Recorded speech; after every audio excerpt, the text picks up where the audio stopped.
Oregon's birthday.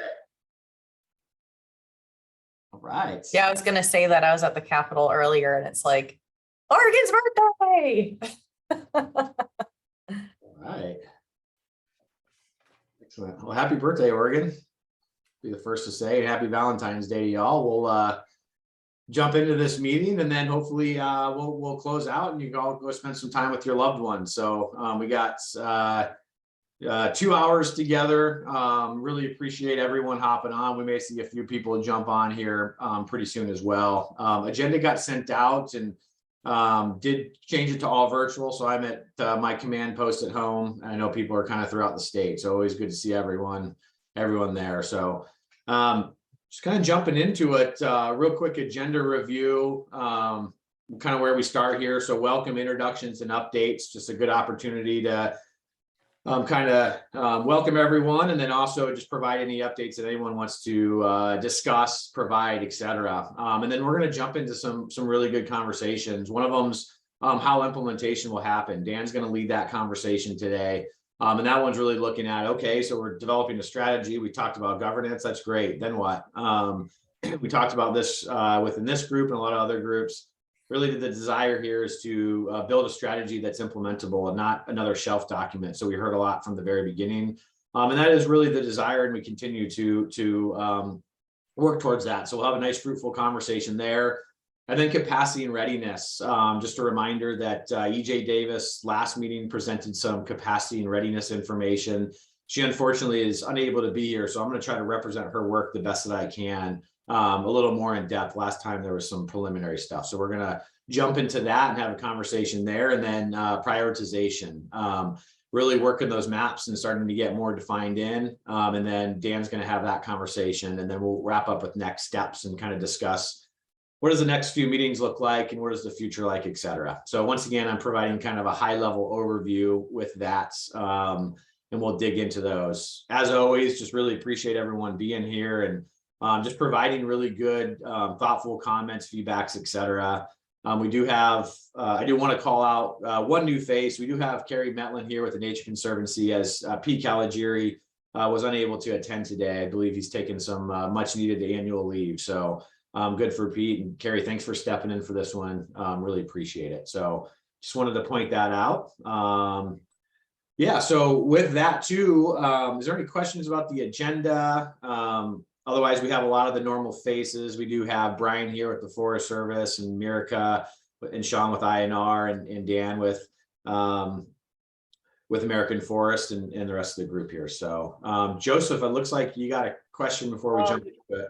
Yeah, just real quick. I assume it'll be sort of integrated into maybe some of the prioritization and such, but I thought it was a really great presentation from the Washington DNR. And I was just wondering what you thought about, I don't know that we need to like debrief it or whatever, but how that will integrate that in.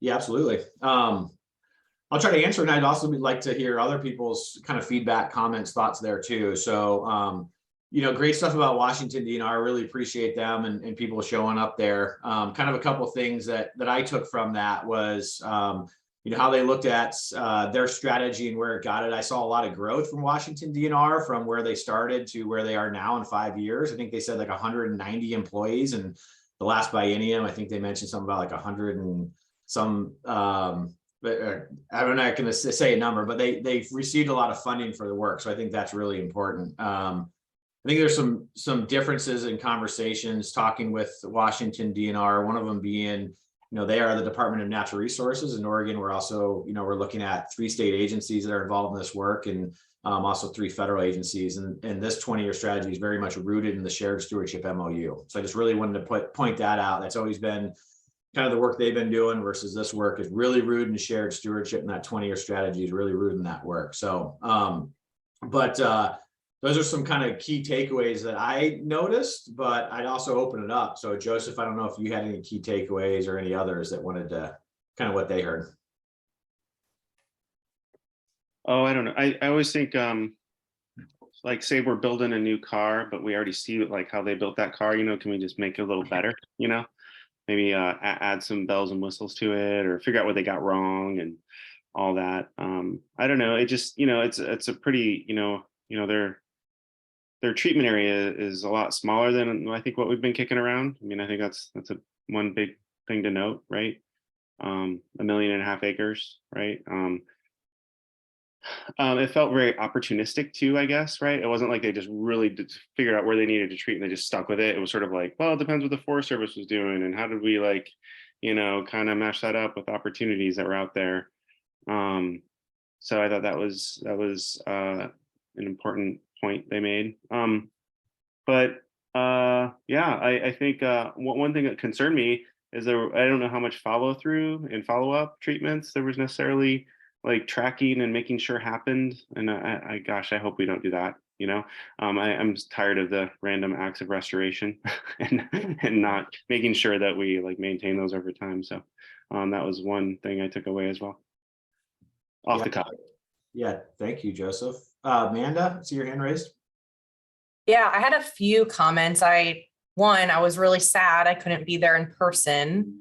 I, wish that I could have been there, but personal things got in the way. So I thought, so I'll make a few observations, and I'm just looking at my notes to remind myself of what I thought. I think it's interesting to recognize the capacity that DNR has in this space, right? I mean, their department is organized differently, and they have a breadth of folks that are engaged and were engaged in the development of this plan rather than a single individual. So I think we want to be conscious of that and recognize the amount of work that Nate and others are putting in, and be thinking about what we may need for the future. Because I think, even though there are some things that they've struggled with, I think we need to figure out what we need for this to be successful. And hopefully that'll be somewhat part of that conversation for implementation. And implementation might look different here, than it does in DNR because of that, in Washington. So I just want to put that on the record. I think that was really helpful for me to better understand how they're organized within the department in getting work done and how they develop the plan. So that's the first thing. The second thing that I thought was interesting, and I didn't know their whole process before, so I thought that was really helpful, Nate. So thanks for bringing them in. They obviously did things a little bit different. We have a little bit more of a top-down approach. They had a more of a bottom-up approach. But I do think that what stuck with me was how important they felt like having a stakeholder-driven process was, and that I think what I wrote down was that stakeholders could see their fingerprints on the plan. So, I think that is really important as we move forward to make sure that there is acceptance of this plan. And obviously we have this stakeholder group here. And I hope that as we move forward, we can all see our fingerprints on the plan, and that it isn't, it isn't just this top-down plan. I thought it was interesting, the phrase of, we made sure the muckety mucks weren't in the room, kind of these higher ups. Obviously, like I said, we're doing it a little bit differently than them, but I would love to be able to look back at this in 20 years and be proud of the fingerprints that I made on the plan. So I just want to put that on the record and hope that we can get there. Yeah, it's really good. Yeah, thanks for bringing up a great conversation. Any other thoughts for those that were able to attend? I thought it was, I agree with that feedback from Joseph and Amanda. One other thing that I thought was pretty helpful was seeing how the process that they use to prioritize areas for restoration, which, you can, and I think Joseph was raised that some of that implementation, especially early on, was sort of random acts of restoration as opposed to targeted and strategic. And what I kind of took away from that is that it's really important to have a strategy for how you're going to go and do all of these things, given the limited dollars that we have. And so making sure that you understand where you are prioritizing dollars, and what you hope and expect to get out of that is pretty important. And so, you know, for me, thinking about our current relationship with maps in the state, you know, maps are important, and having an understanding, a shared understanding of why we are going to certain locations and what we expect when we do go to those locations to implement restoration actions, that we get what we want. And that we are monitoring that to make sure that we're getting what we want, which gets to Joseph's question about sort of follow-up treatments and maintenance. So I thought that was all really helpful, and good perspective. And so I would certainly support making sure that we circle back with those folks as Oregon moves forward with our process, to make sure that we're not, that we're building on lessons learned from our colleagues to the north. Yeah, it's really good. The other thoughts there? If not, I'd also open up just general updates. If anyone else has updates that want to ask, provide, etc. Kind of an open session here.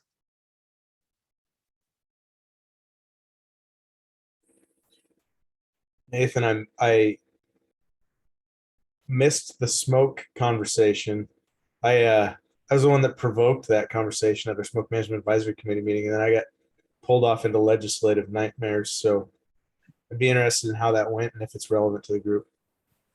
Yeah, absolutely. I'll try to recap it, and I'll also mention Sean was there, Dan was there as well. We had a really nice conversation with DEQ and U.S. Forest Service about kind of smoke modeling and how we integrate smoke management, or how can smoke transfer help us understand where we're doing our treatments. And really the idea here too was these conversations we've had about the longer term decision support, right? How do we integrate some of that work into some of the mapping and the prioritization through this idea of, okay, yeah, we're building a map, but also how do we continue to build that map over time through this over kind of decision support process that we're looking at doing, right? So that's kind of the next phase, and we've talked about that quite a bit.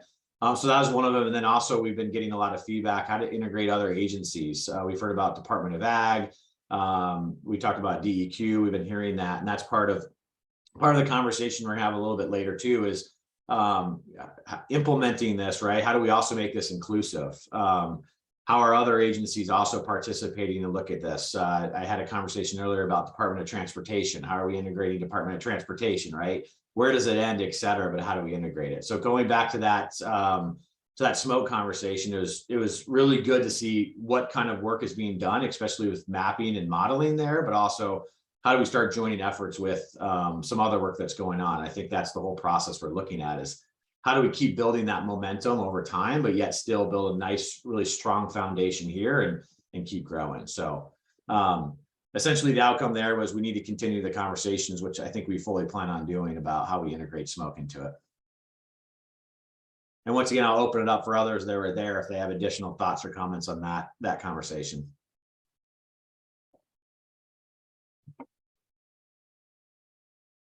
Yeah, I'll just say, it's becoming such an important issue. It has been for, especially Southwest Oregon for quite a while now, but, Portland's starting to experience it more, and it affects a lot of folks. So, and their modeling approach seems, pretty tractable, and produces results that we can use probably at the statewide and even more local scales. So very enthusiastic about that.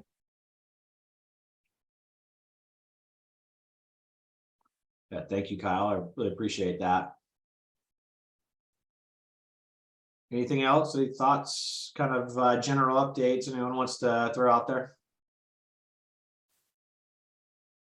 Yeah, Nate, I'll jump in real quick and just mention for folks, I think I'm trying to figure out when it was now, probably 2 weeks ago, just wanted to highlight that Senator Golden invited a panel that included ODF, the Forest Service, BLM, NRCS, and I think also some members of the congressional delegation to provide a presentation to the Senate Natural Resources Committee. I guess I would characterize it broadly as a shared responsibility for management in the wildland urban interface. And that was kind of, in some respects, a first opportunity to put some of the shared stewardship work that we've been doing to the test. And I will admit it was a little bit clunky, but we did work to help coordinate some messaging in advance of that presentation, and now have the opportunity for some follow-up with Senator Golden and his committee, and working on a shared response back. It's still a little bit unclear, particularly with the federal agencies around some of the hurdles that they might have to clear in participating in a shared response. But hoping for the most part, we can speak with one voice and send one letter back to his committee. So I just wanted to highlight that here for folks. Some of you may follow that stuff and have watched that, or I'm sure it's recorded for posterity on the web as well, if you want to go back and view it. But just I think a really nice opportunity to demonstrate the shared stewardship effort at work here. Yeah, thank you, Ryan. Appreciate that. Any follow-up or any other general ones? Otherwise, we'll move on. All right, excellent. Yeah, thank you for that. I always want to try to leave that space open for general conversations, and really appreciate y'all bringing up some of those topics and kind of spurring those conversations. And as always available in between these meetings to have more conversations or questions and that type of stuff. So I just always want to throw that out there. Happy to do that. So we'll just kind of jump into the agenda. Like I mentioned, we're going to jump into how implementation will happen. Dan's going to lead this conversation as always. We want to bring some well thought out ideas and really get some feedback on where we're going with some of this stuff. So Dan, with that, I'll go ahead and transfer it to you. And we're a little bit behind schedule. We'll make sure that we fit this in, and then we'll transfer to some other topics. Excellent. All right. Well, hello. And I'm looking forward to this conversation, in part because I know many of you were involved in developing this whole 762 process and the shared stewardship work that we're doing in this 20-year strategy. And what I'm very curious about is if our thinking around how this will be implemented is consistent with your thinking. So I guess as a starting point, I would say, I'd ask you to sort of think back to how you thought this would actually play out, and then see if it's actually consistent or not. We can discuss it. So the idea is here, how will implementation actually happen? So imagine for a moment, and these are not the maps and these are not the areas, but imagine that at some point we have geographic priority areas. And we're going to talk about that later. And in some ways, I'm hoping that this conversation sets up the conversation for that topic. So this is just sort of a pretend version of that. So let's say we have those. Imagine that we have decided on those. And now we have these programs that we've identified by agencies. So, ODF has all of these funding streams and programs that address some of the issues we're trying to talk about. OWEB, similarly, the U.S. Forest Service, NRCS, ODFW also has those, GNA and other things. And so, part of the question is, how do we kind of utilize all of those resources, all of those programs, all that funding mechanisms to support our goals? So this is how we're starting to think about this. And again, I'm hoping to kind of share this with you, our thinking with you, and then get your reactions to it to help focus us and improve our thinking.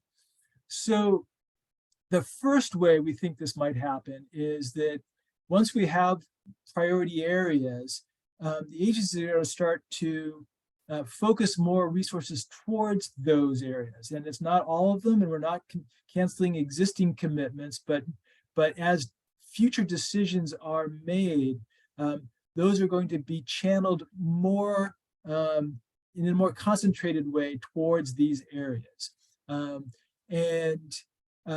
But each program and each agency is going to have to figure out how to do that itself, because each program is sort of unique to their agency. They all have their own limitations and missions and purposes and things like that. So we'll have to sort of figure out how to kind of channel those things appropriately. So that's one way that implementation will happen, is by directing these resources to those priority areas. A second way is that the role of our existing groups will shift. So ASIG, the Agency Coordination and Implementation Group, will now really start focusing much more on implementation and coordination. And I'll get into more detail on that as well. I suspect that working with tribes, we'll start thinking much more about implementation and local assessments and coordinating with agencies to do work. The regional groups will become much more active in implementation and local assessments, and I'll explain the local assessments in a moment, and also coordinating with agencies as well, because there's that partnership that's going to be going on between the funding and the sort of support at the agency level, with the local folks on the ground doing the actual work. This group here, I suspect, will probably continue, and will probably shift to a focus more on kind of accountability and maybe opening up bottlenecks is what I've written here, but I'm thinking much more around policy things, like, as we kind of get moving and we sort of see where things are working and perhaps where things aren't, are there sort of policy options that, or other ways that we can open things up to make things work better. But then also the accountability piece, I suspect that this group will want to sort of focus on, are we achieving our goals? And are we doing the right things? And other ways that this group can help us sort of achieve the greater purposes that we've set ourselves up for. I suspect that SLG, the Strategic Leadership Group, will continue in its current kind of roles of providing high-level guidance, unlocking barriers. They'll be making the decisions, and they'll be sort of making sure that funding and resources are provided to create the capacity that we need. Within ASIG and SLG, I suspect one of the things here will be sort of specific focus on coordination. So for example, once we start working in priority geographies, and we've got projects going, maybe we can start connecting projects and funding opportunities across agencies, sort of creating a greater economy of scale and increasing the scale and the pace with various funding sources and support from different purposes like water money and habitat money and wildfire money, et cetera, et cetera. Similarly, a lot of the grant programs that a lot of agencies have, we're hoping that those will kind of, I've used the term lean toward priority areas, perhaps by giving additional points to projects that are being done in those priority areas. So there's a kind of benefit to working there. That's not to say that grants won't go elsewhere as well. They will and they should, but hopefully more of them will go into these priority areas for the purposes that we're talking about. We're hoping that we will be able to seek new grant programs and get more money going for various purposes, and perhaps increasing the capacity of agencies to support increased pace and scale by doing more of that work with grant allocation and management and such. So another area that we've been talking about is this sort of local level landscape planning and assessments. So the thinking is we're going to be setting these large priority landscapes. And now the question is, how do we sort of figure out what to do within those landscapes? Some areas have pretty sophisticated local assessments and strategic plans and work plans. Those areas are probably ready to go. But other areas probably need some more of support to do that work. We've sometimes been talking about the idea of a 5-year plan kind of thing. I don't know what that's going to look like exactly, but the idea is really to kind of coordinate with local groups, NGOs, scientists, identify the local capacities, the priority actions, and sort of put all the things in place to actually do the work and understand what is important to do within those within the sort of confines of that geography. So this is really where the local folks take over to some degree. And that's been, of course, a big concern in the sense of, is it just going to be the agencies and top down telling folks on the ground what to do? The answer, I think, is no. I think it's going to be more like, here's where the priority work needs to happen. Now let's work together to figure out what it is, and the folks on the ground have that knowledge. And all of that information will also feed into the long-term decision support system that we're proposing to build. Sixth item here is increasing capacity and funding at the local and agency level to do all of this work. So there's two levels here. One is the local level. Do they have the resources to do the work that needs to be done? Do they have the capacity? But also the agencies as well. Do they have the personnel? Do they have the capacity to move the grants, to provide the support, the technical assistance, et cetera, et cetera? So I think all of that needs to be put into place as well. And then finally, this is the last point here, is tracking progress, collecting data and coordinating that data collection across agencies, so that we're tracking both what's happening, how much is being spent, and what kind of effects is it having on the ground.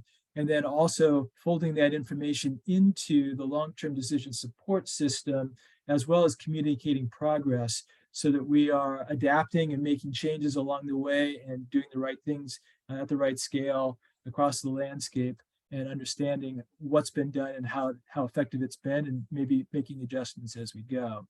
So that's the sort of how we've been thinking thus far about how implementation will happen. And what I want to do now is stop talking and get your take on all of this, and see if there's reactions, improvements that could be made, how it sort of is consistent or not with what you imagined when you helped put all this together.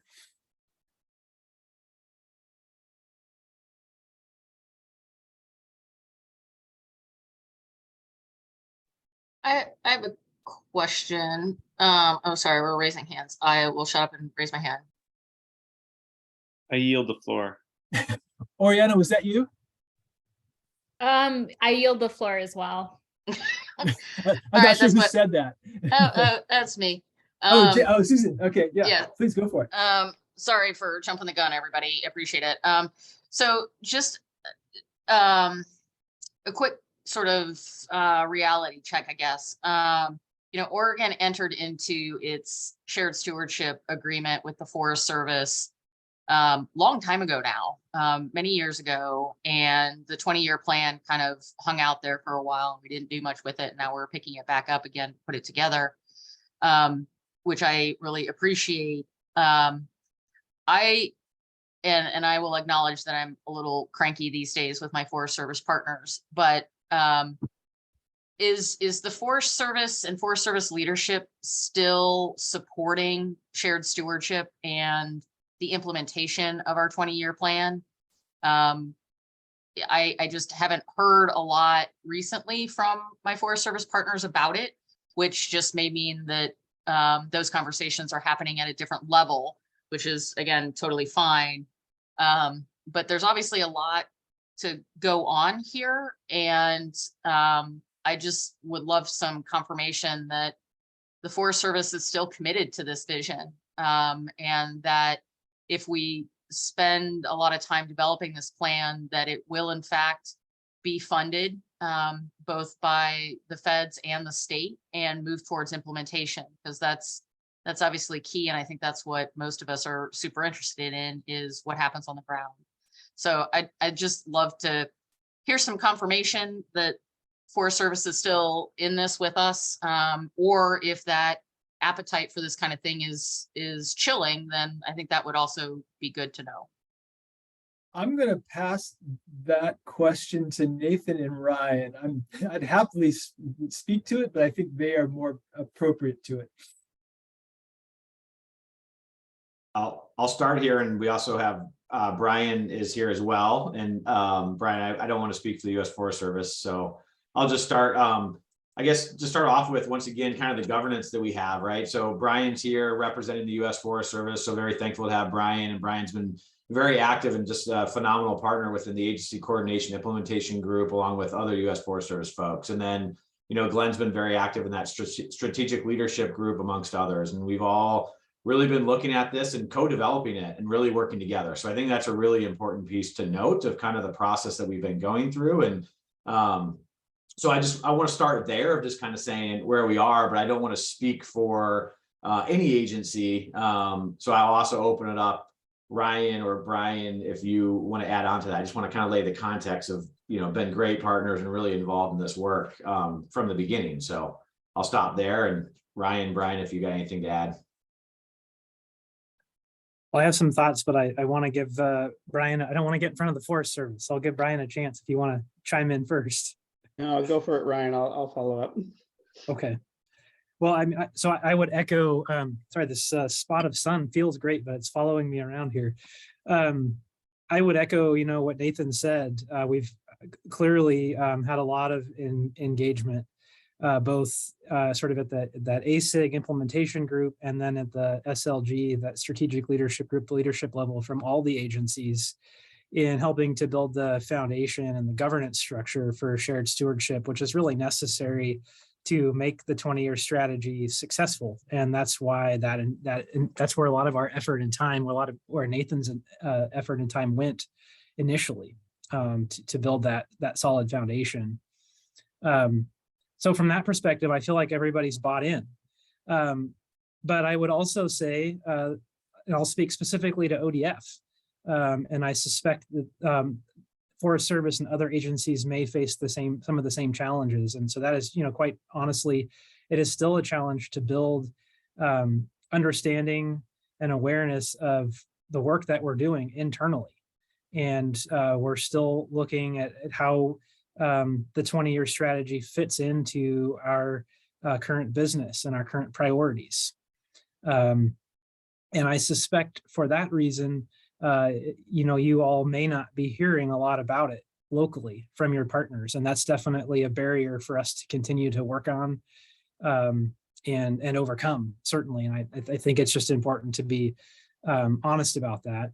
And then I'll take just a minute maybe and just speak a little bit for the Forest Service, at least observe, that with all the Bill and IRA dollars coming in, the federal agencies have had to move really quickly to put some plans together and select some priorities. And my impression is that, for the next 3 years or so, we have a pretty good sense of where those funds are going to go based on those initial priorities that they set. But when we look longer term, further out from that, there's an opportunity to work more collaboratively and strategically about where those funds go and how they're used. And I would certainly hope in Oregon that we'd have those discussions through the shared stewardship group that Nathan has been building, and that the 20-year strategy would weigh heavily in that effort. So, okay, Brian, now you can reel me in if I'm grossly out of whack here. No, I think that's accurate. So you're likely not hearing it because of some of the reasons Ryan alluded to. Bill and Ira have really just taken the ground level agency's focus. It doesn't mean that we're not having the conversations at the leadership level and within this group. So I think that's good to know. And likewise internally, it's not the topic of people's conversation from the directors on down. So I think that's probably an accurate representation of internal communication barriers as well. Beyond that, though, I think there's some really cool, I call them little shiny spots that we can look to indicate, is there behaviors, is there processes being explored and committed to across agency boundaries within the Forest Service. And one of the things I like to point to is that MOU between DNR and the Forest Service, and that it's starting the expansion of development of an integrated program of work in some of these landscapes. Now that one's a priority landscape funded by Bill, but I recently was in some conversations with Jen Watkins and Mike Cuddle of ODF or WDFW, and they're expanding to other areas within the state of Washington to do similar integrated programs of work, at least at the state federal level.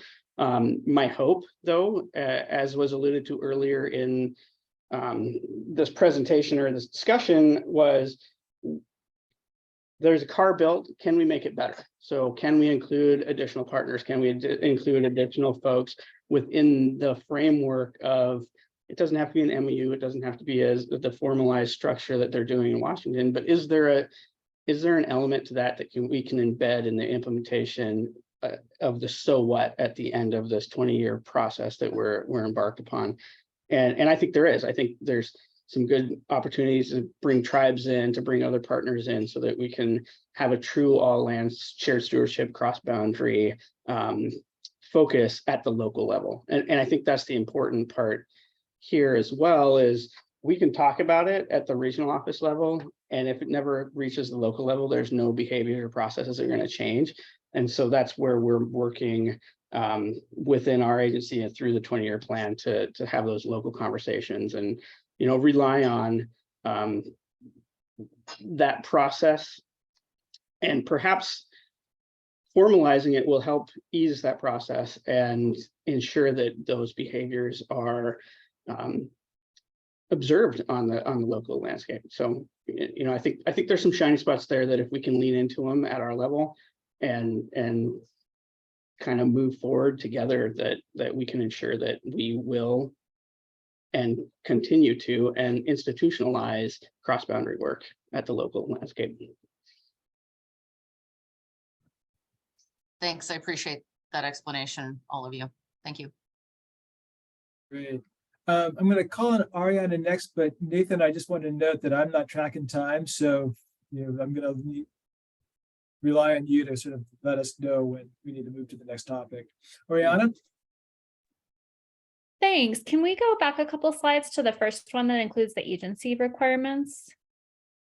Maybe. And sorry, I'm going to ask you to jump between a couple of slides. So, yeah, going forward two more, the one that starts with number 1. Thank you. Oh, this one here? Yeah, perfect. Thank Okay. you so much. Yeah. Sorry to make you jump around. So one thing I want to note, just because you name tribes under the role of existing groups will shift. But I think it's worth naming that part of the agency implementation and requirements will be that consultation piece. And it may be worth just naming that consultation, and perhaps also, since we were talking about the Forest Service, that coordination with federal entities as well, and playing that role with other government entities or sovereign nations is an important role that agencies will do that should not necessarily be expected of communities. And then to that end, on the final slide, and I won't make you jump forward, but you talked about communities engaging in this work and resourcing for local governments. Yeah, the local and the agency level, identifying capacity needs, identifying funding needs. I think it's worth just naming that it's not just always about resourcing local governments or sometimes collaboratives, but also making sure there are resources for individuals to engage as well, that community members are resourced for their time, their contributions, their expertise, especially when those community members are landowners or folks who are taking time out of their work managing the landscape. It's important, at least as a best practice of community engagement, to resource folks for that expertise. So just wanted to make those 2 quick points. Thank you. Yeah. Joseph?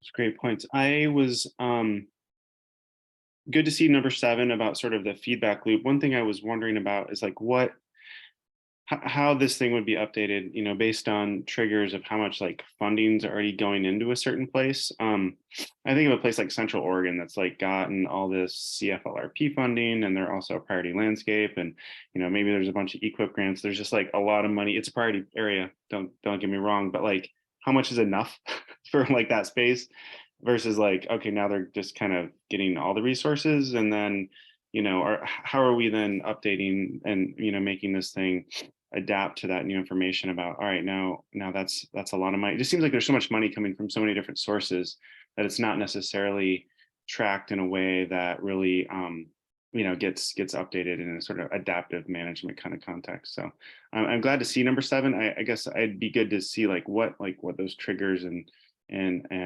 how often that sort of would be updated.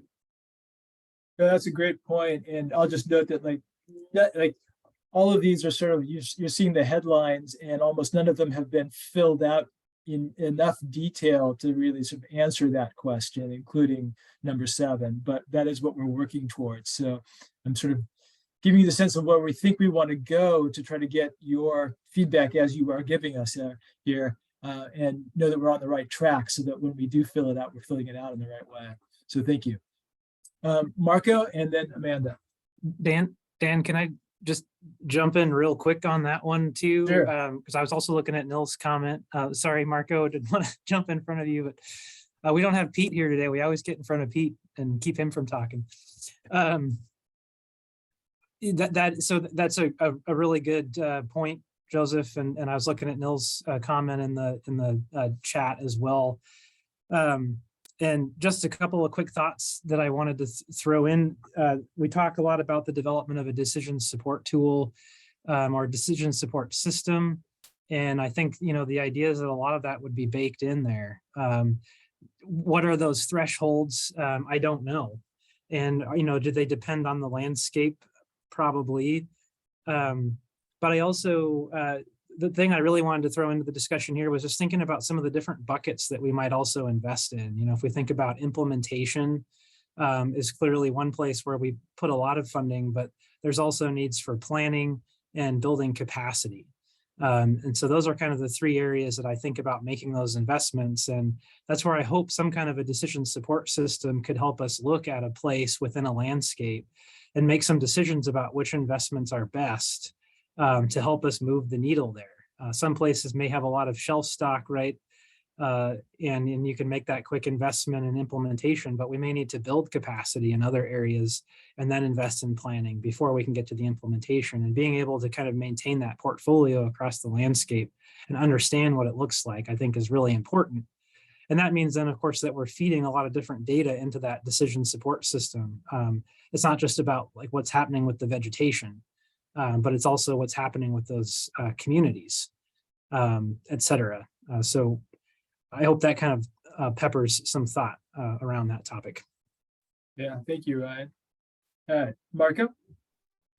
Yeah, thank you, Dan. Thank you for framing this again. It's nice to see it on a high level. How will implementation happen? And as I'm looking through your slides and as you presented this information, in Southwestern Oregon, I think we've embodied a lot of this framework. So kind of bringing it to that community ground level, but also on a basin scale. And I don't know if Dr. Metlin's still on here, but with the Rogue Basin Strategy, with threading together these various partnerships and weaving all these elements that you've laid out. But one piece, even though I know we're talking about shared stewardship, kind of on that interagency level, a way to integrate more of the collaborative or NGO and kind of pop that a little more, because a lot of that implementation and community engagement and deployment of resources to get treatments done is happening by NGOs in close partnership with our federal and state partners. And then also looking at the funding, actually the U.S. Fish and Wildlife Service private lands program, the Partners program, has been pretty significant with the recent bill and IRA dollars to put resources on the ground. And then Bureau of Indian Affairs funds are also going on a private land treatments through 93-638 self-determination. So when we mention the tribes, it can also go through that agency as well. Just a couple comments. And Oriana brought that up, and I'm trying to address SJ's question.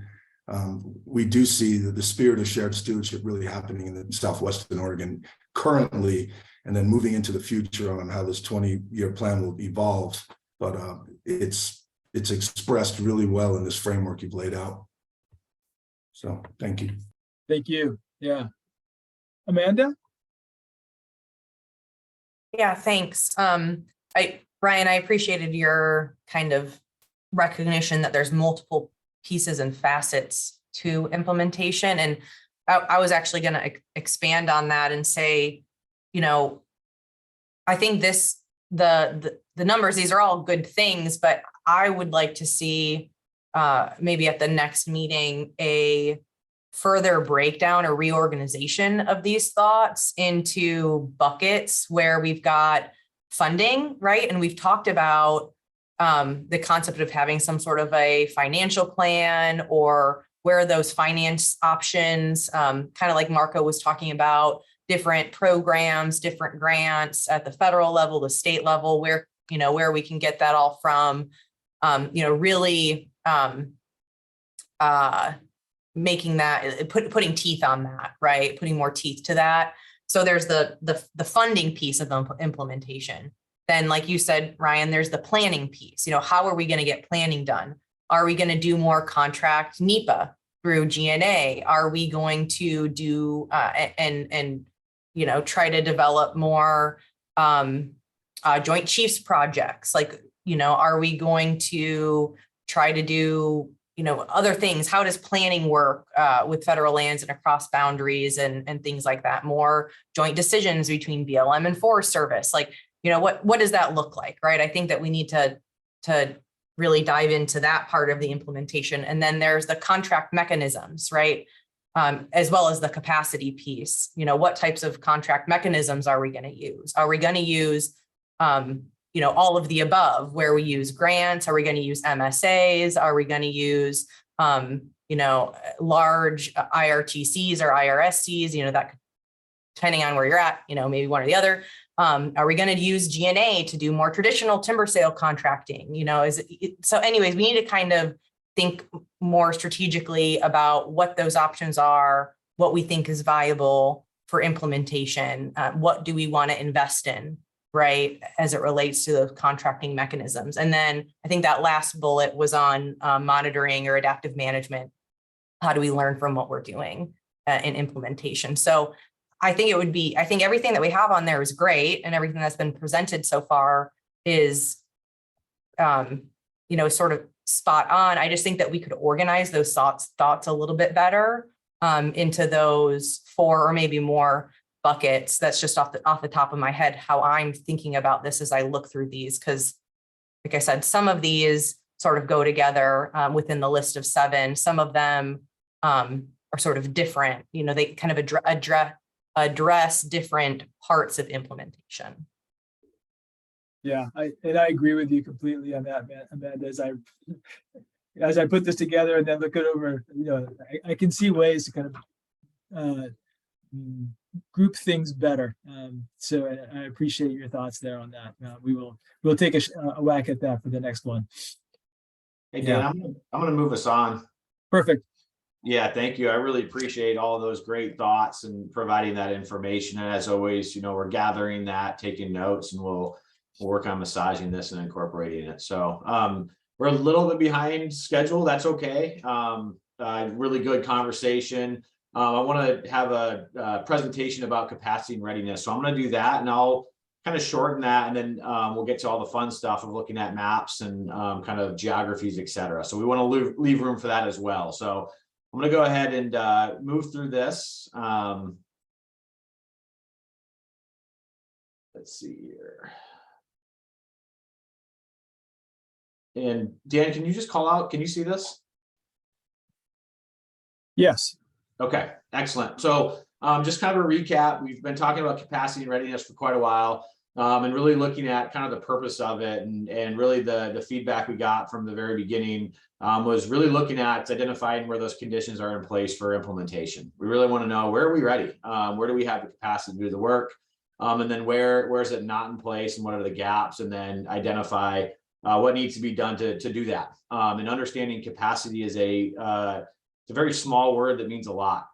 We say capacity, but what does that actually mean? So starting to dig into that. So first off, looking at kind of the spatial data, right? And we'll show some of this that we've been gathering from different sources, but where is NEPA ready? Where do we have infrastructure?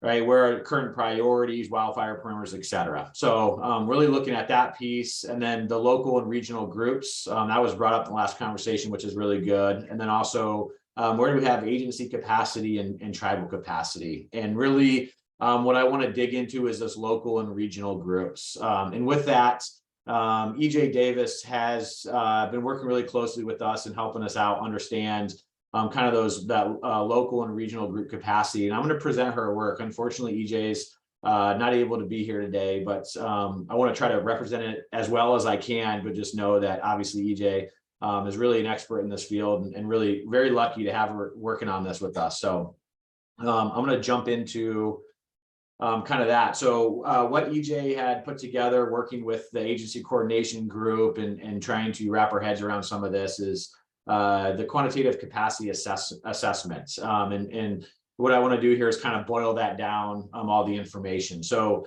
went out and contacted 33 groups and received 28 responses. I mean, right there, I think is absolutely phenomenal to get those responses. And we do appreciate everyone who spent that time to fill this information out. And really the idea here within the MOU and really kind of the guidance of the strategy here was one of the bullet points was supporting the 20-year strategy by understanding the communities with the capacity or track record of success and innovation, and then supporting those communities to build capacity.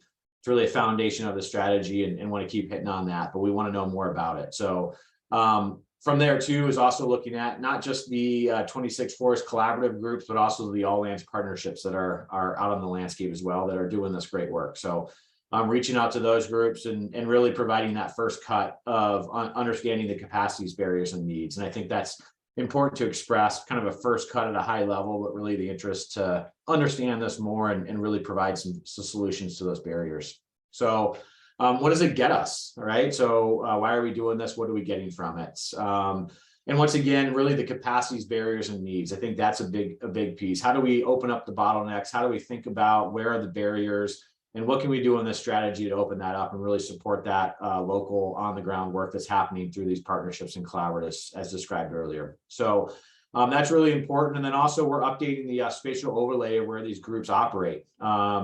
Right, we've had a pre-existing data, but we're getting new data, and we're currently working with INR on looking at how can we overlay that. So also when we say look at where are focal areas, where is high risk, where are the groups doing that work is really important to know. And then once again, just kind of a reminder that was put out here is the qualitative assessments.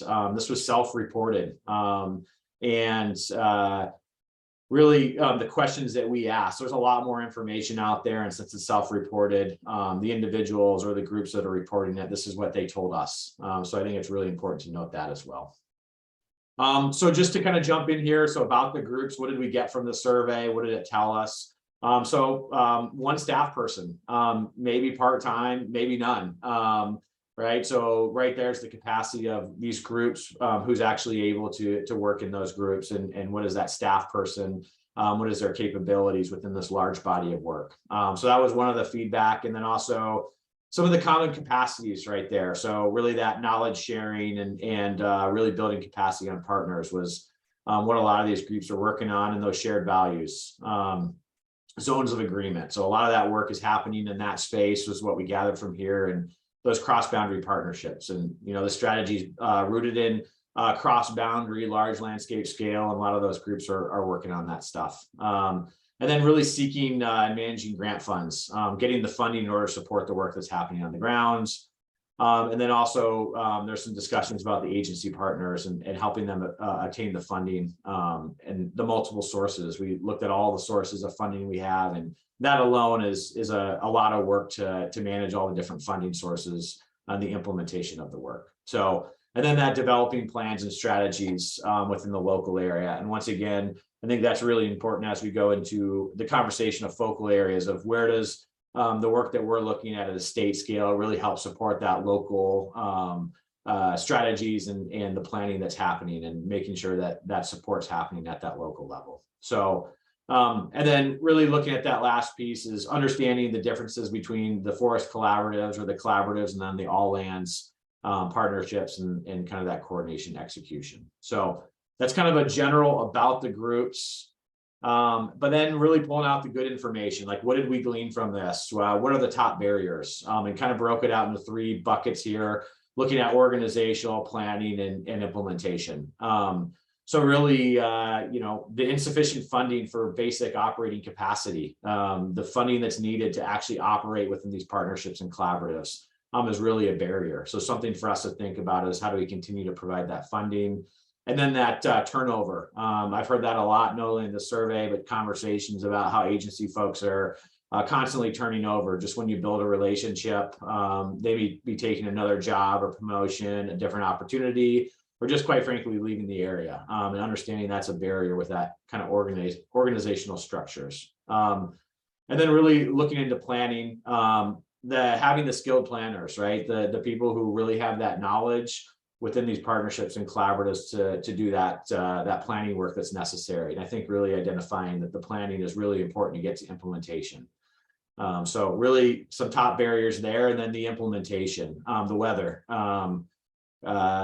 Obviously a barrier, so looking at that weather, but then also the policies and regulations. And once again, at high level, and how do we start digging deeper? What are those federal policies and regulations? What can we work on, and what, quite frankly, are a barrier that are going to be there for a while? So 57% saying, hey, that policies and regulations are really a barrier in the implementation that we're doing.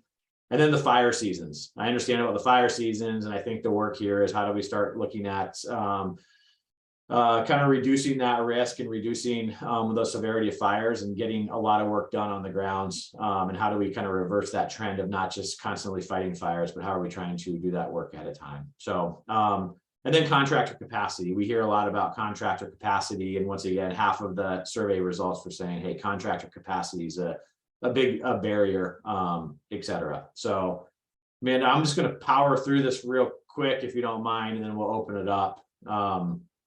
Because I just have 2 more slides here. So, and then also the top needs from agencies. We talked about NEPA before, but really the need for agencies to look at that NEPA, the cultural and heritage, I think is really what a lot came out of this. Is NEPA as a barrier, continues to be a barrier, and really that third party that I think I heard earlier as well, but really faster and more approaches to NEPA is really what is needed from these agencies. Obviously some planning stuff going in there, and then prescribed and managed fire came up. Really the need for prescribed and managed fire, monitoring, which we've been talking about, and then also really those investments to engage private landowners. Right, so making sure that we're not investing just on the federal side, but how are we also investing in those engagement of private landowners to build those cross-boundary collaborative projects. And then the potential actions, last slide here. And once again, we'll send this information out to everyone, post it on the web page, as there's a lot, and this was kind of boiled down here. But some potential actions that come from this is really the support of the local identified priorities. Once again, as we look at statewide strategy, how do we get it to that level of really supporting the local work on the ground and those identified priorities? So that really need for that. And then those funding sources, really looking at all the different funding sources and how we expand those funding sources, and then dedicated capacity funds. I think we've talked about the 3 buckets, capacity being one of them, and how are we investing in capacity, and not just implementation, but really looking at the suite from capacity, building that within our local groups, getting into planning within those local pre-identified areas, and into implementation. And then once again, NEPA and utilizing GNA is kind of a big piece here that we're hearing a lot of. Following up with monitoring, right? Really trying to bring the strategy, the whole suite of things, hearing that monitoring is a big piece. So really the need to invest in monitoring, and not just talking about monitoring, but the proper investments that need to go into that. So, and then the last piece, those trusted organizations to do private landowner outreach. And I think that's really important to look at with some of those kind of regional specific, who are those trusted organizations, who are the ones that are working with those private landowners, making sure that we're really adequately funding those needs in order to do this work. So once again, a lot of information here. Really appreciate the work that was done by EJ. I just want to give a rough overview, and yeah, so apologize, I threw a lot at you. I think I saw Amanda, your hand first, and then Susan Jane, I'll follow up with you. Yeah, so I can't remember the respondents to this, what is the geographical representation? Because some of those things related to fire season and different weather conditions, those might be locally based. So can you remind me? Yeah, absolutely. So it was throughout the whole state. So we decided to survey the whole state. But we also broke it out into essentially 3 regions, Northwest, East, and then Southwest. So we can also look at some of this data and start to say, okay, regionally, what are we here, kind of those barriers within certain regions. But we really wanted to get an idea of the whole state, and then start to tease into kind of local stuff. Okay, and then just one additional thing around, obviously we're concerned about contractor capacity and the workforce piece, our members. And so going back to what Brian had said in relation to agreements and whether they're formal or informal, I do want to just put on the record that having something more formal, known kind of long-term strategies and abilities for businesses to invest. Like, the businesses will not invest in something that they don't know will continue to exist in perpetuity. So, thinking through that on the capacity side, on the building capacity side and maintaining capacity, we really want to make sure that we're thoughtful about that, and that we are thinking about creating those formal agreements, something that we can point to and let the business community know about in order to maintain and grow that contractor pool to get the work done. So just wanted to highlight that. Yeah, it's really good. Thank you for that. Susan Jane? Yeah, I would echo that too, Amanda. That's certainly one of the benefits of a long-term stewardship contract, for example, because it allows businesses to plan for the future. I guess a couple of questions and comments that I have. First, I do want to clarify, because I wouldn't be doing my job if I wasn't, as a NEPA nerd. I want to be careful about the language that we use when we talk about NEPA. I'm not sure that everyone would agree that NEPA is a barrier. It is a process and a necessary one, just like public engagement or consultation with governments. And it does actually help us make better, more informed decisions. It can add time to things for sure, but there are definitely ways to address that. And I think that there is a lot of efficiency that can be found within existing NEPA authorities. But in order to take advantage of those authorities, you do have to have social license, or at least a sufficient level of social license, in order to move forward with those authorities, whether that's G&A or CEs or programmatic NEPA or what have you. So I want to be clear that NEPA is a federal law that we need to comply with, and I think we can do a better job than we are. But by suggesting that it is a barrier, that may present perhaps a false expectation of how to overcome that barrier or how to address it. So just want to put on my NEPA nerd hat for a minute on that one. Thank you. The other thing that I would also actually ask a question about first was the actions, which was one of the last slides, I think. Yeah, potential actions. Where did those potential actions come from? Did that come from the groups that were surveyed, or is this sort of EJ's assessment, or where did these potential solutions come from? Yeah, that's a really good question. I don't know if I can 100% answer. I know we had a combination of check the box questions, but we also had some open-ended questions, and I'm not sure if this was an open-ended question or a check the box one. But we did have some that said, okay, what are the actions, or what are the things, and then we allow people to list it. So I apologize that I don't have that fully. No, that's totally fine. The reason why I was asking is because in looking at those earlier slides with a lot of the barriers outlined, I saw a lot of things there, like turnover, which is also my favorite soapbox to get on. Agency turnover is a super big problem. It's a super big problem. And for example, if we are talking about shared stewardship and some actions that the Forest Service could take in Oregon, addressing, or at least taking some steps to deal with agency turnover. That's something that the Forest Service could do here in Oregon that would have a huge impact on the work that we are trying to do, whether it's all lands or at the collaborative restoration people. You know, things like making sure that we have sufficient NEPA planners on staff, and figuring out ways, whether that's third-party NEPA or other opportunities to work together. You know, how can we actually take steps to address these barriers? And I guess I just didn't see that. I saw the problems, but I'm not sure I necessarily saw the corresponding potential solutions, or at least as many as I would like to see. Because I think with this group that you've got here gathered today, you know, I think we could help with a lot of these things. But that's a two-way street, and needing to work with our partners and the federal agencies is key to that. Yeah, that's really good.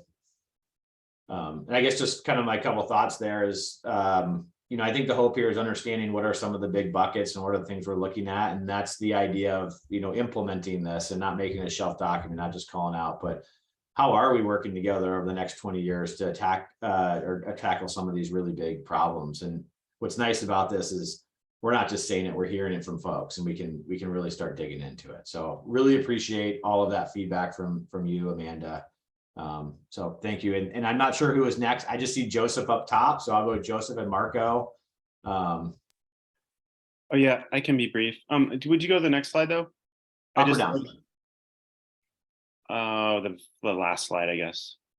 And sort of like, I do feel that, or whatever, I don't know where that slide is, but it was the barriers. It does seem, just like Ashley was saying, Susan Jane was saying, the lack of agency staff, I think, are what a lot of these are, really. I mean, if you look at, you know, people getting pulled off on fire, right? I mean, if we had more people, then that wouldn't be such a barrier, you know, or we don't have enough NEPA. Well, if we had more people doing NEPA, then that wouldn't be such a barrier. So I do wonder about what is the bucket of this barrier. And I feel like maybe we're looking at these as a lot of different buckets, but really the fix is one bucket, right? I mean, obviously we can't change the weather, but if we had more people, we could do more things when we did have windows, you know?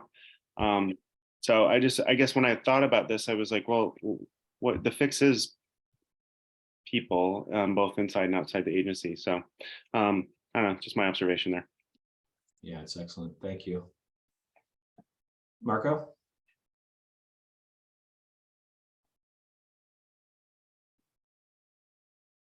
Okay.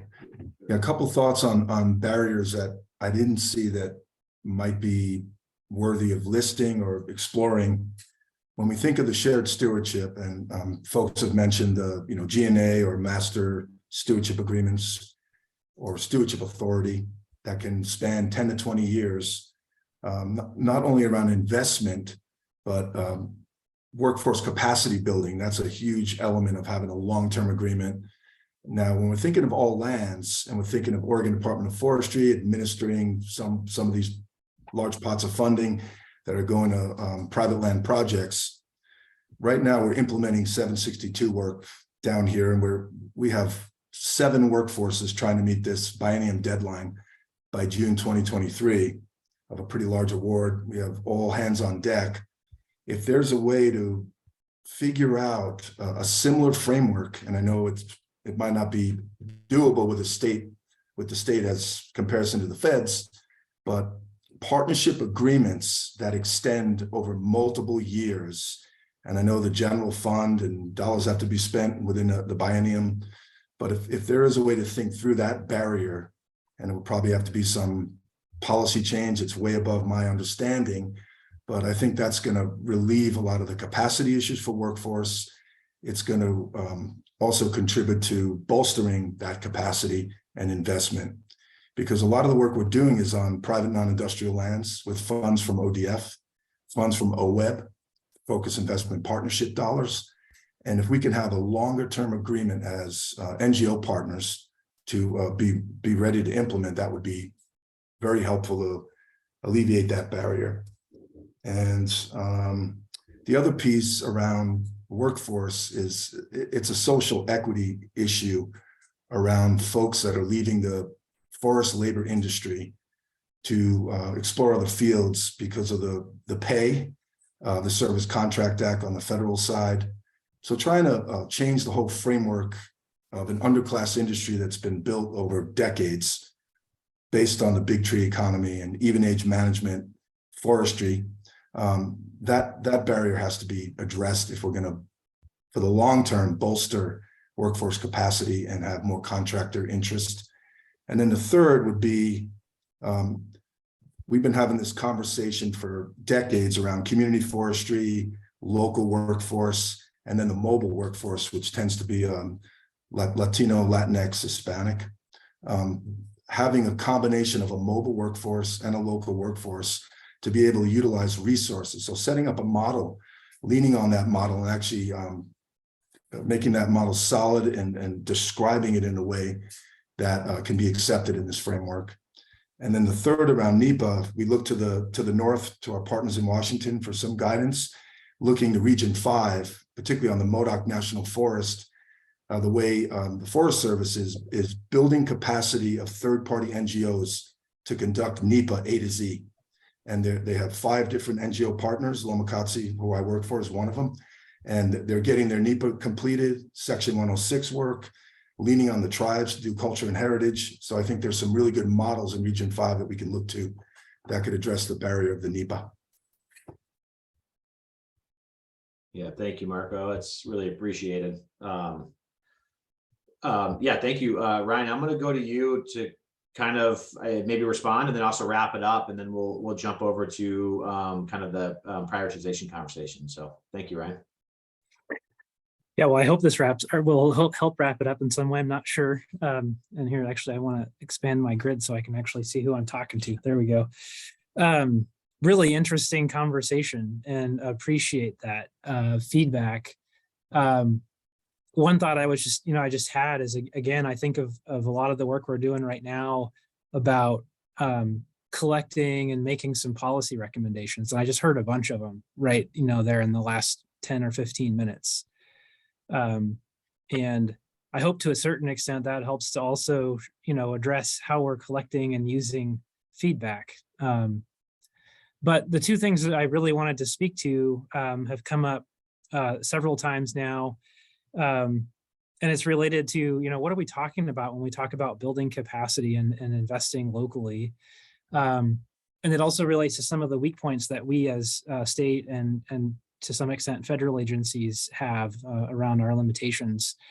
So first of all, I guess, just thinking about capacity, it's really difficult for us to add staff, particularly around any kind of any surge capacity. So we think about the federal funds coming our way. And that's where we have to develop a model to take advantage of local partners and local organizations that do have the ability to absorb that those investments and hire and build human capacity to get some of the work done. The other piece is the funding and the constraints.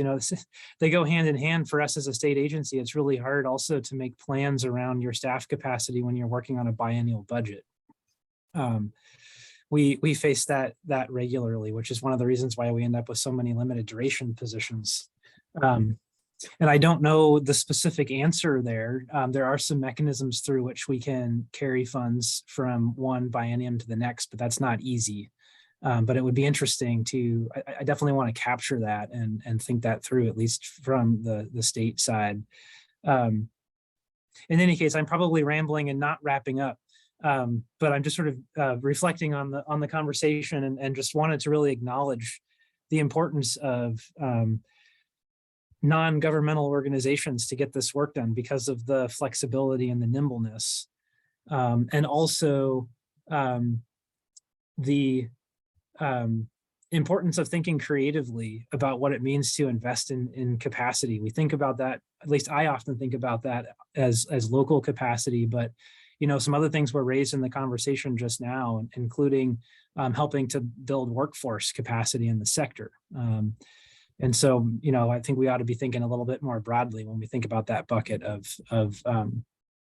capacity investment. So I don't know if that did you any favors, Nathan, but appreciate the opportunity to share those thoughts. Yeah, thank you. Really appreciate it. And once again, there's a lot of good information, taking notes, continuing to wrap some of this. So just really appreciate all the thoughts from everyone. And always thoughts continue for the next the month in between meetings as well. So always want to keep hearing more, et cetera. So with that, I think my job as the ringleader is to keep us moving on too. So I really appreciate it. And Dan, we're going to jump into a next heavy conversation looking at focal areas and maps and some of that hopefully brings a lot of this conversation together. And then we'll wrap up.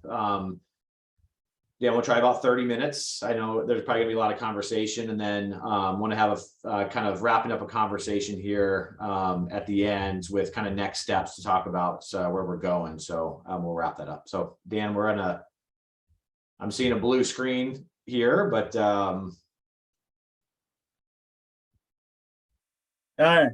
there we are. Thank you. Yep. All right. So this brings us back to the geographic prioritization and really the importance of it, of sort of where are we concentrating our resources and our efforts initially, and eventually, all far beyond this. But this is really the initial prioritization.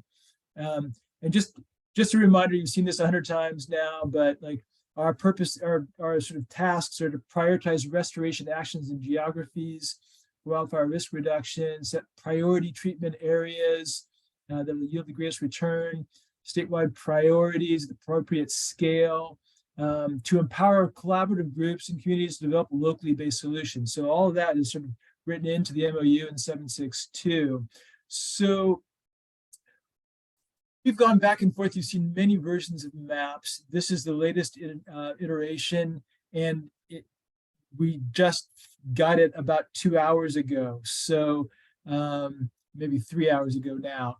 But and I want to really thank Mirica for just Herculean efforts to put all this stuff together. So we're continually kind of revising and trying to get this right. And the way we've approached this, and we're still in the midst of it, but we're going to share this with you with a caveat that we're still looking for input, and we're going to be actually talking with others, and I'll explain that in a moment.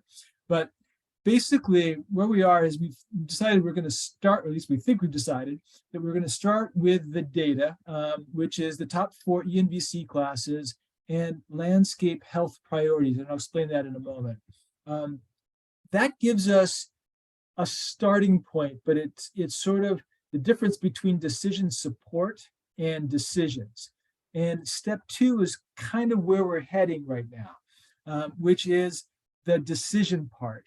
And that's starting with the data and then adjusting those priority areas based on other considerations. And what I've got here is a few of those considerations, but what I probably should have written here is also consultation with local experts. And that's one of the things that we're starting to do now, is kind of refine this information by talking with people who know about specific areas, about the Southwest or the Northeast or the central area or whatever, and sort of diving into that specifically. So we're right in the middle of that. So what you're going to see is, again, still preliminary. That said, what I mentioned here, like what we're starting with in terms of the data, the 4 highest ENVC classes, plus then the landscape health priorities, which involve insect and disease, climate moisture deficit, the forest disturbance work from DeMeo and Ryan Haugo, the TNC folks, and then sagebrush ecological integrity. And so that's what is going into this as a base, but not as a final. So let me show you what that all means. So starting with just the QWRA and the top ENVC, this is sort of the graduated version. Of course, the darker red is the higher risk levels. And if you take the top 4 ENVC classes, that's what you get as an outline. So we'll come back to that.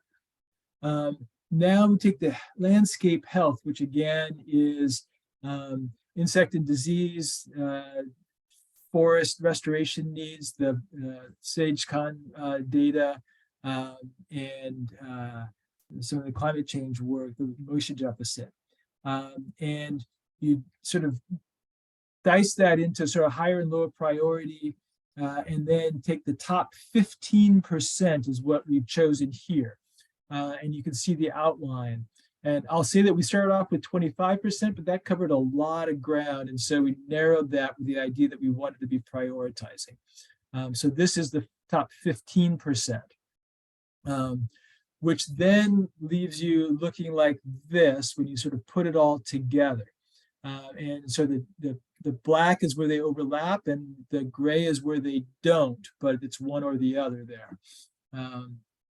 So then what we did is we started to draw some lines around what this might look like. And you can see that, some of the areas that were, sort of highlighted are not within a circular boundary here, a landscape sort of priority area at the moment. And we can discuss that. And then some areas that don't even show up are. And so we can also discuss that. We can explain why. So this is what that looks like when you just sort of lay it out on the landscape. So this is what you might say, remember that starting off with the top 4 ENVC classes in the landscape health priorities. And now what we want to do is start looking at, should we adjust those? And if so, why? And so some of the ways to look at that, looking at the project area boundaries. And you can see that, these sort of, and part of maybe we should talk about why would we want to, consider this? And in part it's because this is where work is already being done. There's probably already capacity and effort going on there. And we'd want to build on that and expand that outwards. So those are some of the rationales anyway. And we haven't covered all of it, but we've covered some of the maybe key parts perhaps. So that's one set of data. Here's the NEPA that we've been talking about. And this is where NEPA is currently existing. And what I don't have good information about is, has some of this already been done? What is the sort of status of this NEPA? So we still have more to dive into, and we also don't yet have the BLM NEPA. So this is only Forest Service NEPA. But you can get a sense of, at least, of the data that we do have, where it fits in and where it does not. So there are sort of gaps, and I just want to remind you, we just got these maps with these boundaries 3 hours ago. So we haven't even had a chance to really look. We're all looking at these together. Let's just say that. Then we can look at Good Neighbor Authority and FLP and LRP projects and see how they fit or don't. And you can see that a lot of them are inside, some of them are outside, especially over here and over here. So it's something to consider. This is OWEB dry type forest habitat FIP, and this data is what OWEB uses to evaluate proposals coming in for this grant.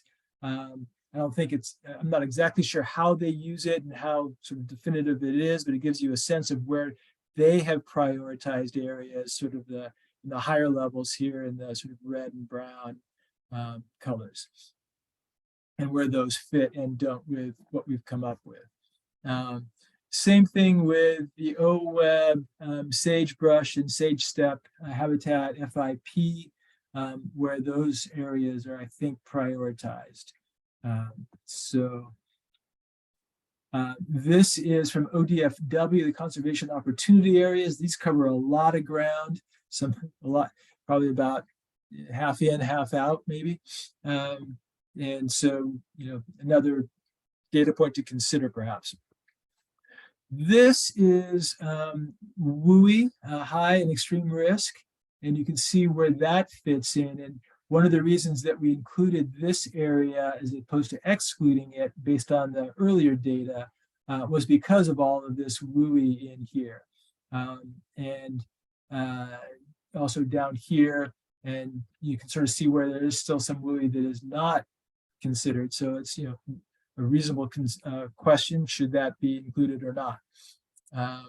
And then the recent fire perimeters, the last 10 years, you can see where that has occurred.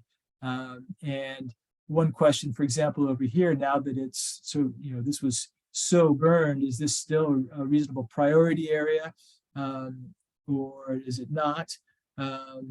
You can sort of see where we had some of the recent fires here and here, and such. And so, where those fit in, where they don't. So this is, and then finally, there was a request last time, I think, for land ownership. And so this gives you a sense of land ownership. The green is U.S. Forest Service, and this area here is tribal ownership, and then the brown is federal BLM, and you can sort of see the others. So, yeah, and so then just to round this all out, this shows again that same map that we started with, which was the vegetation landscape health priority, where, and sort of showing where those line up a bit. So you get some of those areas and some of them you don't. And then similarly, just with the wildfire risk. And so again, this is, again, over here, for example, was high landscape priority, landscape ecological priority, but maybe lower wildfire risk from a QWRA perspective. And then you get higher over here. So this is what we've got so far, and how we're thinking about this. So just want to emphasize next steps is to start talking with people who know these areas very well and can help us understand maybe some of these watersheds shouldn't be in, maybe some that aren't should be in, and vice versa. So that is our next step.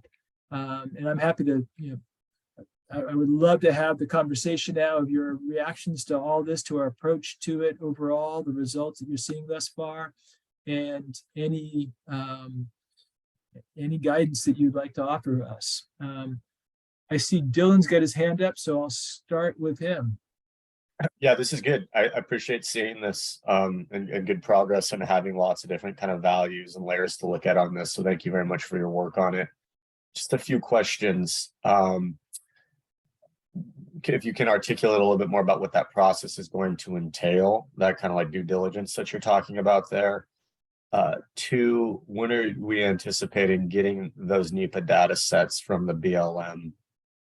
I think it struck me on that map when we looked at this, how much of that was actually BLM land and how much was private land. I know we talk a lot about federal lands in the Forest Service, but it is a significant amount of BLM and private land in these geographies. And so, when we're going to receive that information?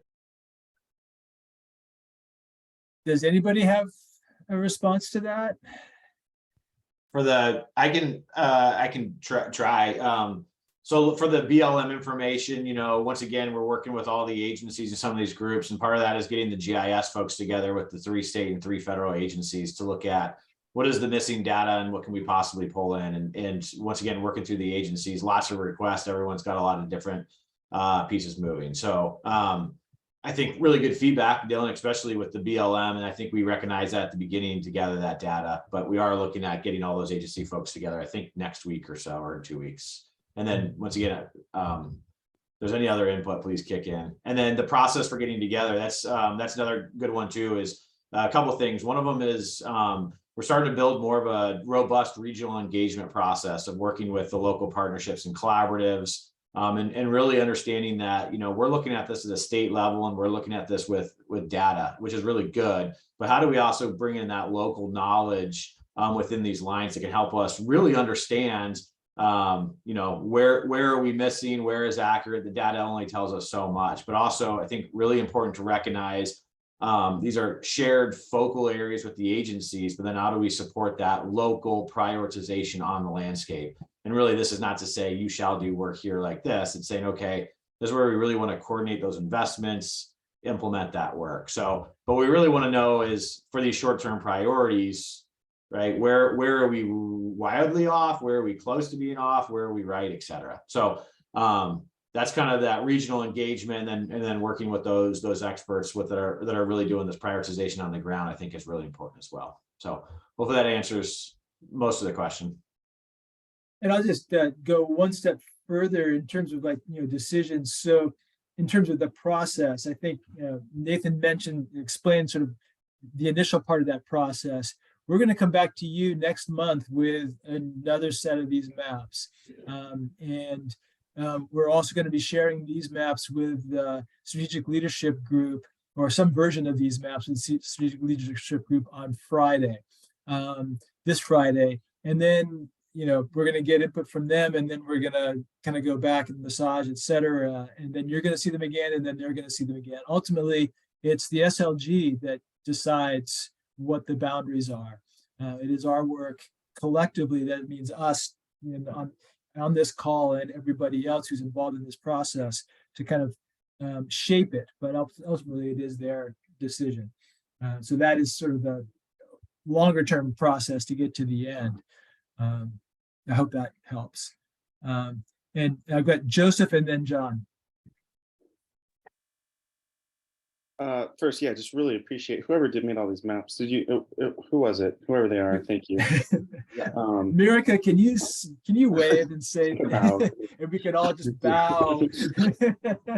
Yeah. I just wanted making sure that we kind of get the foundation right, or I understand it at least.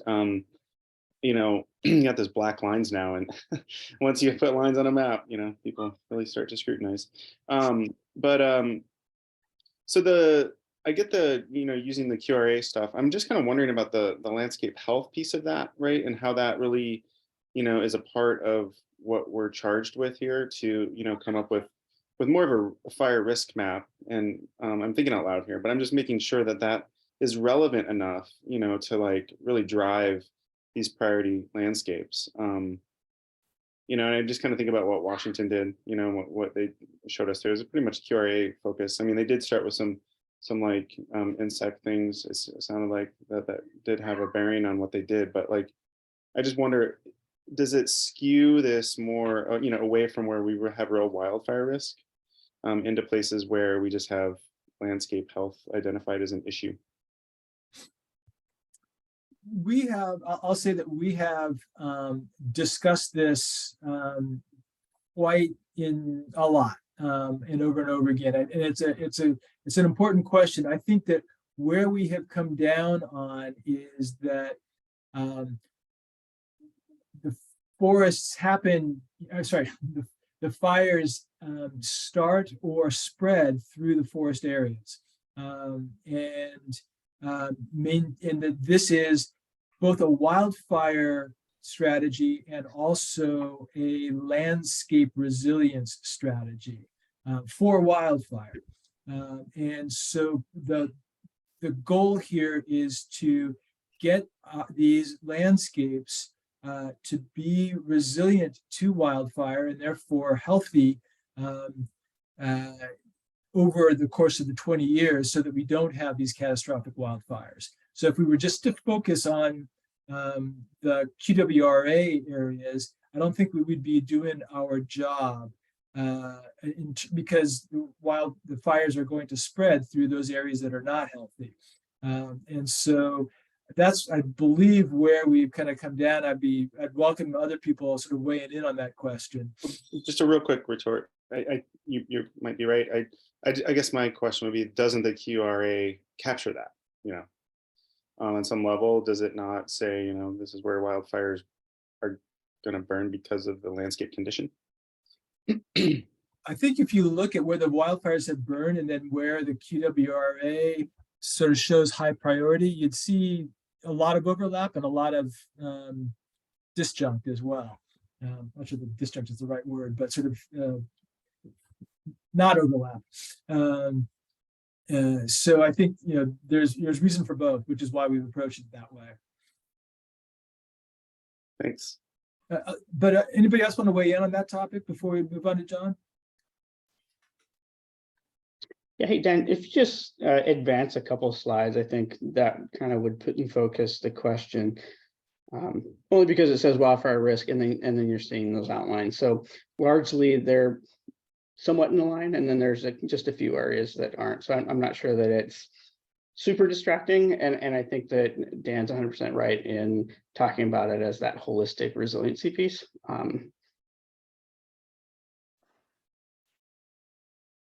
Good. Thank you, Brian. Yep. John? Yeah, I was watching those maps go by and they went by pretty quick, and that's lots of information. So there might be things I missed, but I'm just a little bit curious that there's a statewide map on landscape health priorities, and it goes through both the timber and the rangelands, and with one key, how do you value, how is it valued when you switch types as to how the priorities in the rangeland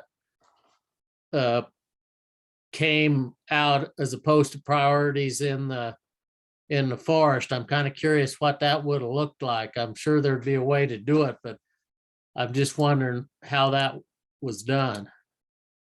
America, I'm going to turn this to you because I don't think I could answer that as well as you can. I'm hoping you're willing to. Yes, of course. Yeah, I can answer that. So when we looked at the forests and the rangelands, we put both of the data sets that we used on a 0 to 1 scale. So kind of trying to make them comparable. And then what we did was we added those together. So when you have a watershed that has, you know, both forest and rangeland, and it's got restoration need in both of those landscape types, then it gets added together. Does that help to answer your question? Yeah, it gives me an idea. That's fine. Now there's a lot of information here. I'll have to absorb it. I'll kick in there just a note throughout there. We always post this stuff on the webpage, so we'll post that this week with the hope that y'all look through these slides and understand them. And then also this is being recorded, so we'll have the video, so you can always come back to hear Dan's great presentation if you need to re-listen to it. So I just want to throw that. We want to be very transparent and provide this information to everyone. Susan Jane? Yeah, thanks again to everyone who had a hand or two or several in putting these together. Super helpful. Maps are really interesting things, right? Because on one hand, people don't want to be on a map. And then on the other hand, everybody wants to see themselves on the map. So I find this to be a fascinating study in human sociology right now. I think getting a couple things. One, sort of what I think John might have been getting at. It's interesting to me, the two areas that pop or don't for particular reasons. So the piece of ground I know is on the Malheur, so John Day, north and south. And then I'm also interested in particular with our rangeland folks in Southeast Oregon. And so it's just really interesting to me to see where and when those kind of general vicinities show up as being priorities or not. And one of the things that I would say about, and I think we should really think about this from a communication standpoint, is that if folks want to see themselves on the map and they're not on the map and then they're mad, one way to perhaps address that is to focus on something that I think Dan said at one point, which is, even if you're not on this map, that doesn't mean we're not going to do stuff in your place, right? The place that matters to you. And I would really focus on that message. I think that's pretty important when we're talking about investment and priorities, because people want to be a priority. And if they don't see themselves that way, then they get really sad and then they get mad. And so I'm wondering if and maybe this is too heavy of a lift for a mapping exercise, but I think this map shows what it says it is, which is a priority. But at some point, we're going to need another set of priorities. And we did hear this from our friends in Washington, where they were thinking about maintenance, not as much as they should, but they were starting to. But also, what's next? Once you treat some of these polygons, where do you go after you've fixed them, assuming that we can kind of fix things? And so I really would encourage us to have that message as this stuff rolls out, so that everyone can continue to see themselves in this investment. Because, if I were to move things around, I'd put a solid black line around the entire Malheur, but I appreciate that might not be entirely appropriate. And I know why. I know why we don't pop on a lot of maps, because we don't have a lot of list critters or a lot of people. And Brian knows. That doesn't mean we're not important and that we're not a good investment. We are. And I know that's also true for our friends in Southeast Oregon. And so this map actually works for me. I like what I see here. I think that it makes a lot of sense for those of us that think about these things. So I would encourage you to keep working on this and refining it. Susan Jane, thank you for that. That was really helpful, and I appreciate the balance of all of that you just said there. And it is exactly the message that we really need to emphasize, is that these are like initial priorities. These priorities will grow and change, and that ultimately all of these areas that are in need of improved landscape health are going to need to be treated at some point, but we need to start somewhere, and it's in those areas that are of greatest sort of need, I suppose. So yeah, I really appreciate that. Oriana, I see your hands up. Yeah, my apologies. I had to step away when the maps were starting to roll by, but help me better understand how some of the communities in these potential priority areas were engaged in mapping. And then once you answer that question, I'll have a little bit of a follow-up that may build off of what Susan Jane was sharing. So, we started with the data in terms of the QWRA information and the landscape health information. And that led us to draw these lines, circles, landscape areas. And it's at this point now that we're starting to reach out to the local groups who have this information, the local experts who've been working in those areas, to refine these circles and ensure that we have drawn them appropriately. And we've just begun that process. So we're, and I don't know if you heard me say, but like we just received this set of maps about 3 hours ago. So we're all kind of looking at these together. And by these set of maps, I mean these set of lines and circles and boundaries. So we're really, you're seeing them along with us. Thanks, I appreciate that, because I think like what Susan Jane said that really stuck with me was people want to see themselves in this work. And I think one of the challenges with any kind of mapping project is you've got to give people something to respond to, but people also want to have a hand in like defining what things look like and not feel like a map is being acted on them. Like there's that kind of give and take of like Susan Jane was saying, people want to see themselves in the map, but they like want to have some control over how the map impacts their lives and livelihoods. So I just want to show appreciation for the process of refining these, and also for giving us the opportunity to see them so early in the process. And I would encourage ODF to think about what the longer term process, as these priorities change and morph, to continue to engage with communities. It shouldn't be a make a map, go to community, redraw the map, and then come back like 5 years later and do it again. Like there should be some opportunity for more integrated work, and work where communities can be invited into the process and be part of the process going forward. I think that will lead to better outcomes long term. It will help to support capacity where it does exist, and potentially also help to build capacity where the resources can be provided for folks to continue to engage in conversations. That's a great point, Oriana. Thank you for that. And I want to just note that we are thinking about that too, about how we can, in this early phase, we have been kind of working, I suppose you could say, top down, sort of starting with the data and sort of doing it at the agency level and such, and then sharing it with you. My hope is that through this process, and as we sort of build up the relationships and the partnerships with the local groups, that this becomes a collaborative process and a partnership process at the local level, and that what you just described comes to be. So I thank you. Ryan? Yeah, I think you said pretty much what I was thinking. We definitely have some time constraints right now, and this is a starting point. But Oriana, as you were talking, I was just thinking about clearly the ecological, the environmental data is going to change over time, and we're going to adjust to that. So is the social data.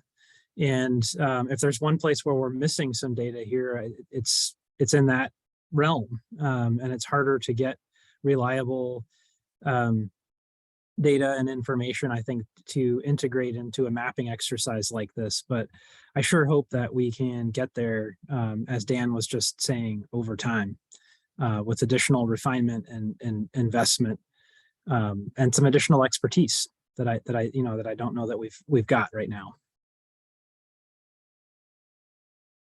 Yeah, thank you, Ryan. And it's actually much better coming from you than me. So thank you. Any other comments? Yeah, I'll move us towards the 4 o'clock hour out of respect for everyone's time. I see that John has a thought, and then I'll kind of move us into kind of next steps, wrapping us up, and then we'll get out of here at 4. So sorry to jump on you, John. I just wanted to move us to 4 o'clock so we can go be with our loved ones on this Valentine's Day.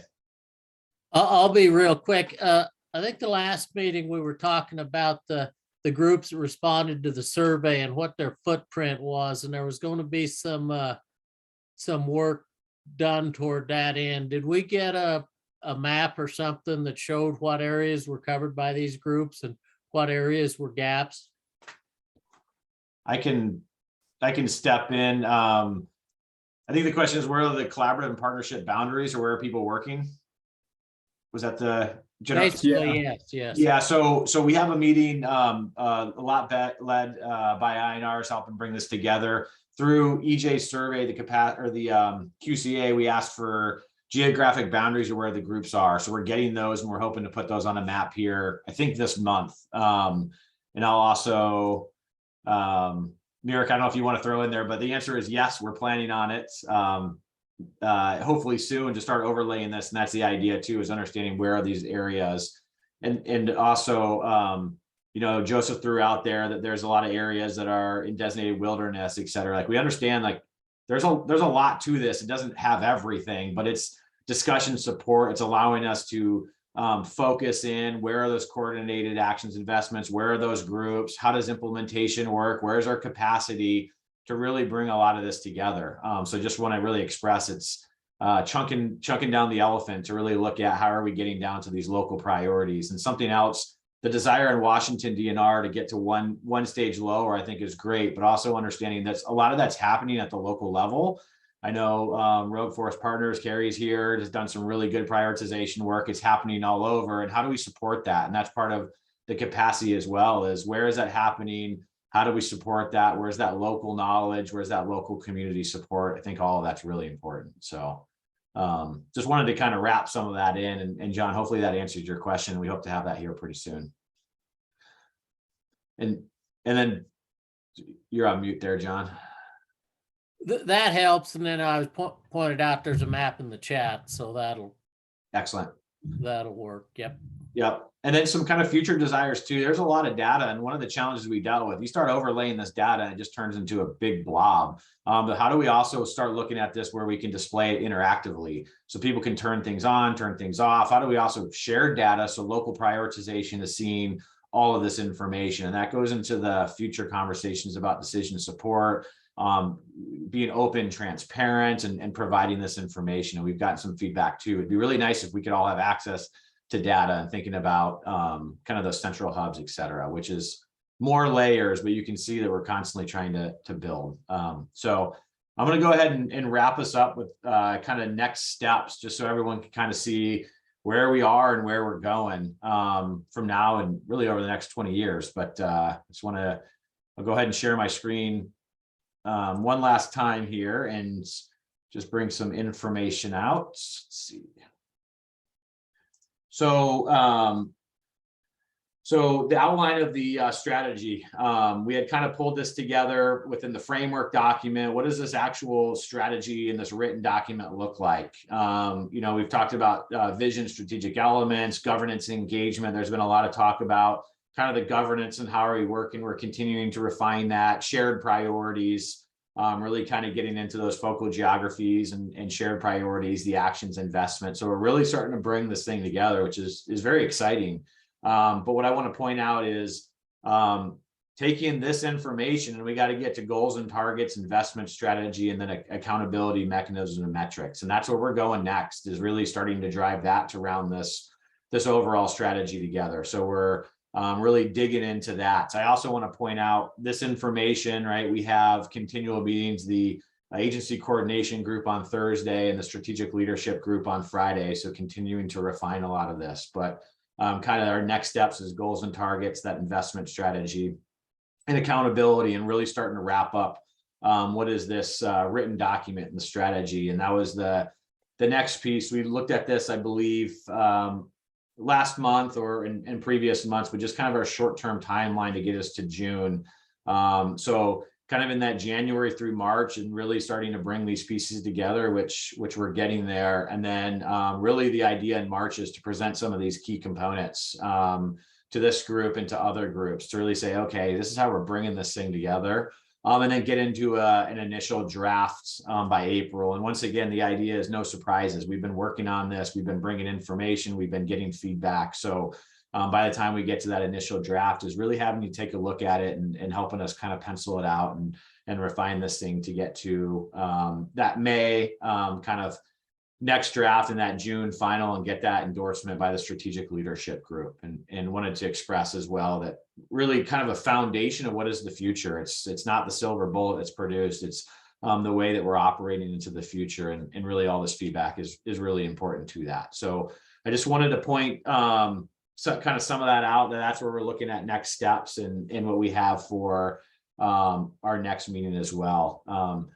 Like I mentioned, next month, the hope is to really bring a presentation of a lot of this information that's boiled down and get some feedback, and then finalize that written one to move into April. So a proposal would be, I know at the very beginning, we talked about the desire to get together in person. That hasn't fully been realized, and that's okay. But also propose in March, you know, if people want to get together, happily host in Salem, and get people in a room and really look at this, and even extend some of the time to spend more than 2 hours to really present this, get some meaningful feedback to propel us into June. So wanted to throw that out there. And any questions, any thoughts on that? We got about 5 minutes and then we'll wrap up. So just wanted to throw that out there. That's kind of next steps and where we're going. So any questions or thoughts on those next steps, or desire for everyone to get together in our scheduled March in person and host there, or we can stick with virtual as well.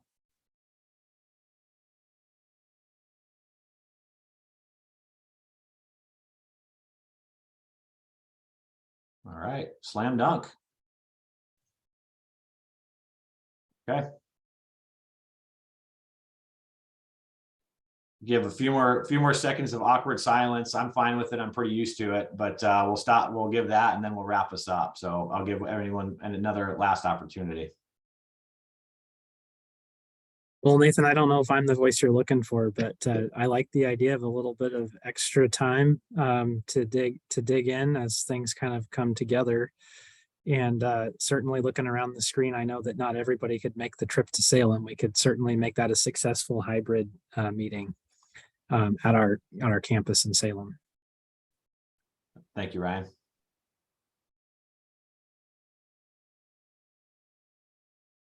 All right. Well, hearing none, we're going to be out a few minutes early, which is great. Just kind of wrap it up. I mean, I think I've heard some special shout outs. We'll throw it out again. Mirika, I really thank you for bringing maps together. I think everyone's really appreciative. And I'll just say for all of us, a lot of hard work, and also kind of recognizing the work that Dan's doing. Sean's here has really been helping out. We got a lot of really good support that's helping this group.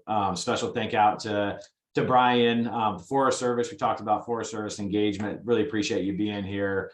Ryan, really everyone. I just can't thank you enough for the really meaningful feedback and really making this state strategy and our strategy. So a special thank you for that. Of course, after this meeting, what we're going to do is post the video. We're going to post the slides. So I recommend sit with them some more, digest them. I always make myself available if people have questions, comments, want to get together, and just know that we're driving hard to really get us to that March. So we're going to be putting 110% in getting us into March and really wrapping some of this stuff together. So just a special thank you to everyone, and really appreciate the feedback, and have a great Valentine's evening, and we'll talk to you sometime soon.